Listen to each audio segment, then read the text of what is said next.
Di video kali ini kita akan coba tembak korek gas lagi, tapi ini beda dengan video yang lalu karena saya di sini ditemani Mas Fadan yang akan ikut berkompetisi dengan saya untuk menembak korek gas ini dengan ketapel, dan jarak tembak yang akan digunakan oleh saya itu di 10 meter dan Mas Fadan di 8 meter.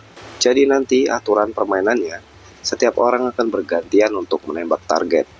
Siapa yang kena duluan, maka dialah pemenangnya. Yuk ikuti keseruannya.